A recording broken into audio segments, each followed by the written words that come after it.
Vamos a hablar de algunos conceptos que van a tener que usar cuando hagan los problemas. El concepto de droga biodisponible. ¿Se acuerdan que cuando yo administro por una vía que no sea la intravenosa, una parte de la droga va a llegar a la circulación sistémica y otra parte no? La parte que llega es lo que se llama la droga biodisponible. ¿Sí? Que en la práctica, y muchas veces cuando no tenemos otros datos, en los problemas nos dicen que se administró 1000 miligramos, por ejemplo, y se eliminaron 250. ¿Cuánto es lo que llega a circulación? Simplemente la diferencia entre lo administrado y lo eliminado presistémicamente, 750. Eso sería la droga biodisponible. En la práctica es un poco más complicado el tema y no se calculan de esa manera la droga biodisponible. En la práctica la droga disponible se calcula como el área bajo la curva concentración-tiempo.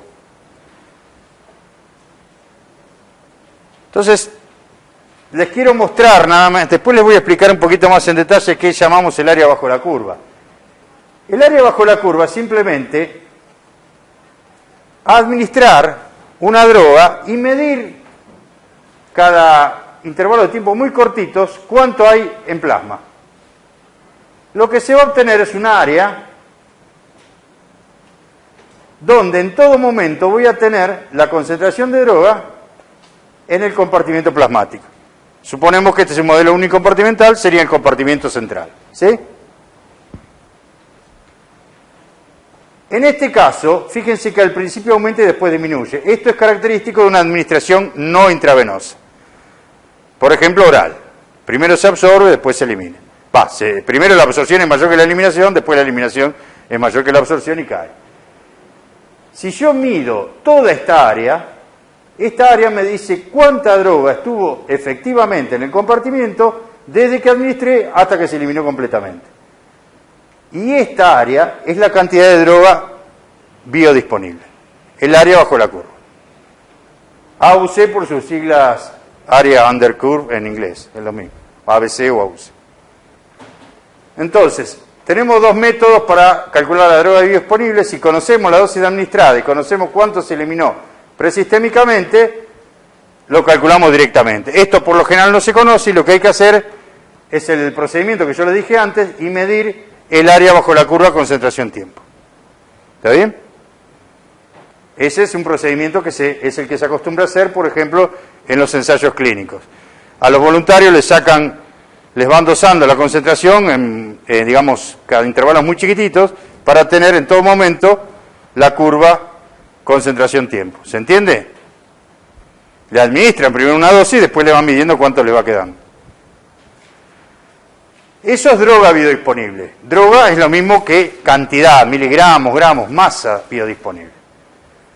La fracción biodisponible es la droga biodisponible dividido la dosis administrada. Esto es una fracción.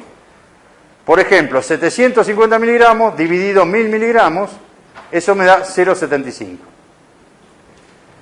¿Qué quiere decir? Que de estos 1000 se perdieron 250 y por lo tanto 750 dividido 1000, 0,75. Esta es una fracción, esto no tiene unidades, miligramos se tacha con miligramos. ¿Sí? Lo otro es una cantidad, lo otro sí son miligramos. Bueno, es sencillo definir droga biodisponible y fracción biodisponible. Lo que es un poquito más complicado es definir biodisponibilidad. Hay un concepto de biodisponibilidad, digamos, sensu lato y otro sensu stricto, o sea, uno más estricto y otro más amplio. Nosotros vamos a definir biodisponibilidad, al menos en este turno, con esta definición. La concentración plasmática de droga en cada momento durante un intervalo de tiempo determinado. Es decir, es la línea que encierra el área bajo la curva. La biodisponibilidad es la línea, o en términos matemáticos, la función que describe cuánta concentración hay en cada momento particular de ese intervalo de tiempo.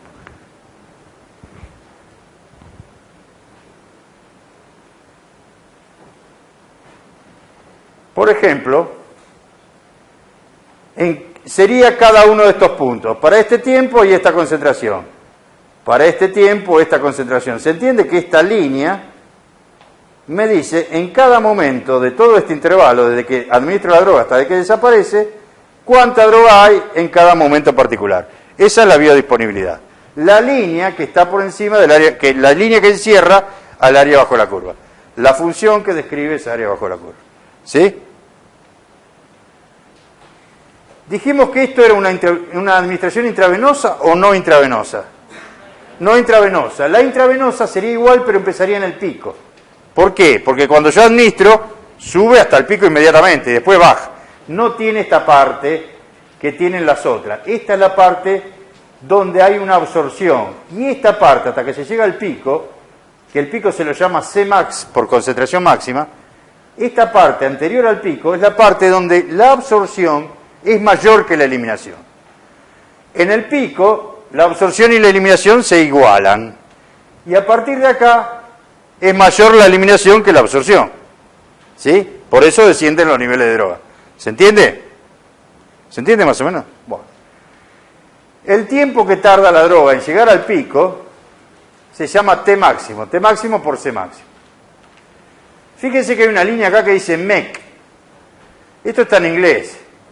Esta es la mínima concentración efectiva. ¿Qué quiere decir? Que por encima de eso la droga empieza a tener efecto terapéutico.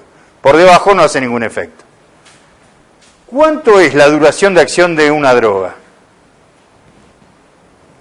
De este gráfico yo puedo decir cuánto va a durar el efecto de la droga. Va a durar todo el efecto, todo el tiempo que esté por encima de esta línea. ¿Y eso cuánto va a ser? Desde acá hasta acá. Este periodo de tiempo, desde acá hasta acá, se llama duración de acción. Todo el tiempo que está por encima del límite terapéutico. ¿Se entiende? Cuando cae por debajo ya no tiene más efecto. Se terminó el efecto. ¿Se entiende? ¿Más o menos? Bueno. ¿Qué se llama periodo de latencia? Acá le ponen onset time. Es el tiempo que tarda la droga en ¿qué? En llegar al límite y por lo tanto ¿en qué? Hasta acá, todo este periodo que ¿hay efecto o no hay efecto? No, recién hay efecto a partir de acá. Es el tiempo que tarda la droga en alcanzar un efecto, en llegar al efecto, el periodo de latencia. Si a uno le duele la muela, lo que tarda, digamos, de que tomo la pastillita hasta que se me va el dolor. Ese periodo es el que tarda la droga en alcanzar el nivel terapéutico y después superarlo. ¿Se entiende? Bueno, y toda esta zona es la zona de eliminación que de alguna manera tiene relación con los gráficos que vimos antes donde la droga cae.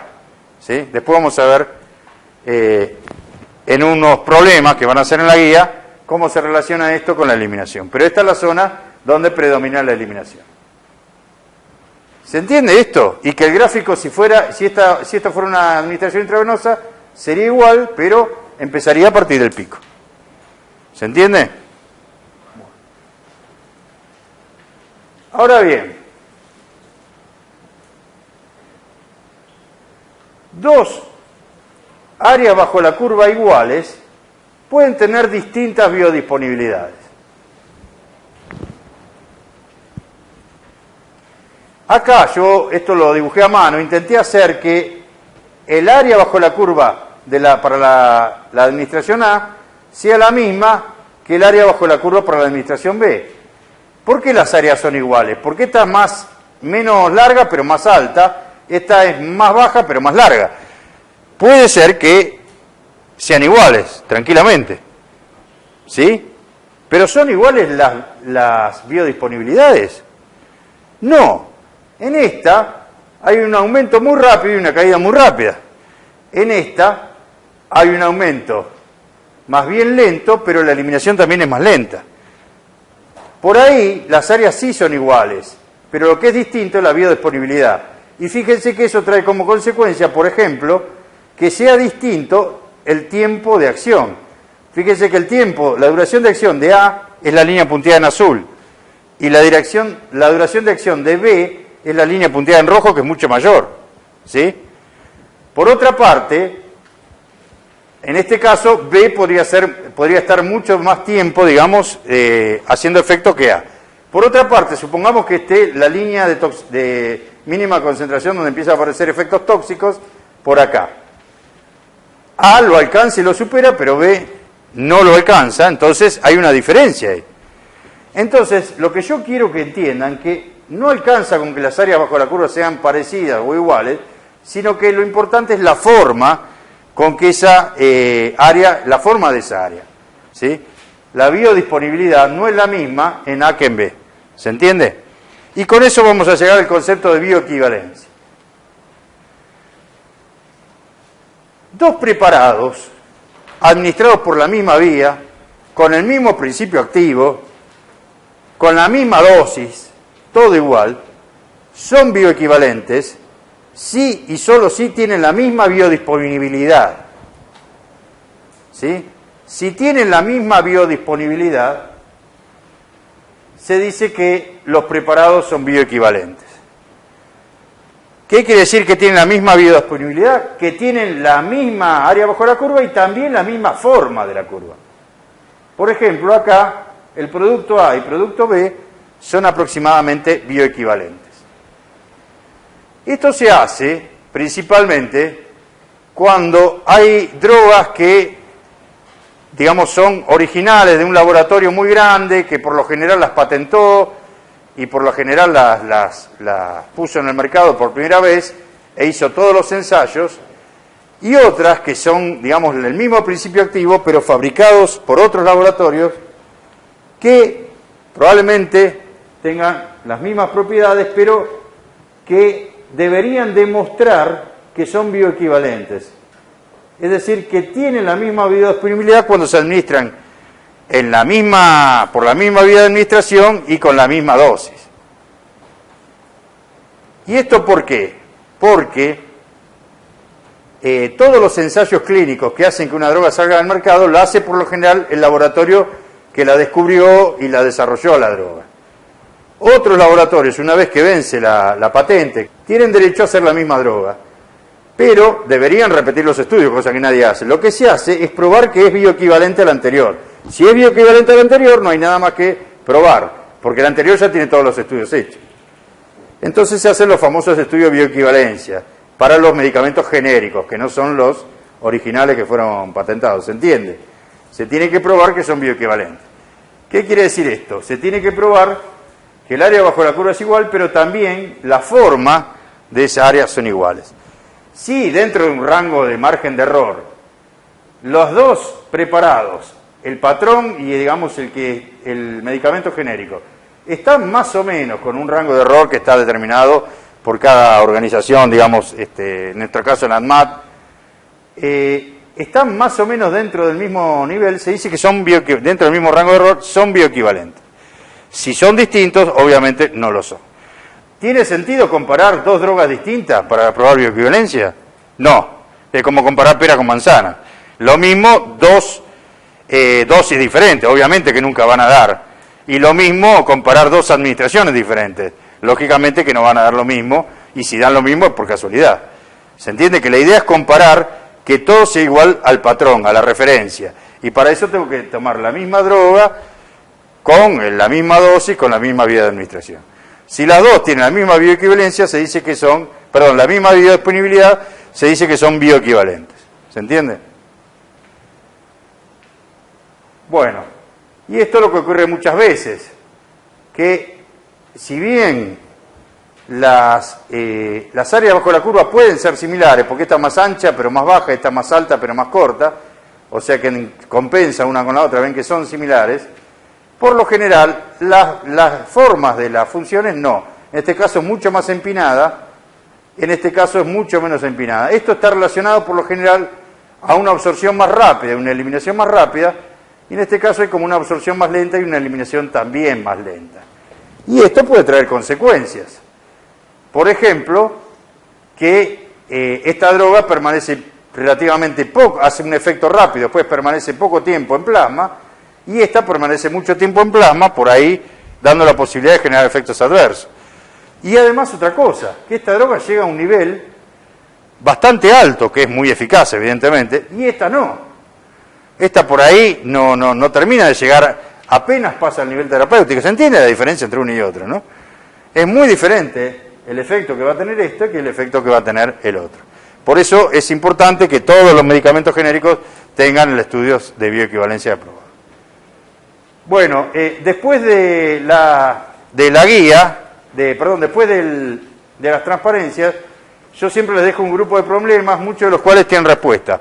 Les digo, esta parte es más que nada problemas con respuesta. De hecho, este tipo de problemas también van a estar en el parcial, así que yo les digo que cuanto más practiquen, esto ya casi que no se puede memorizar, esto necesita práctica.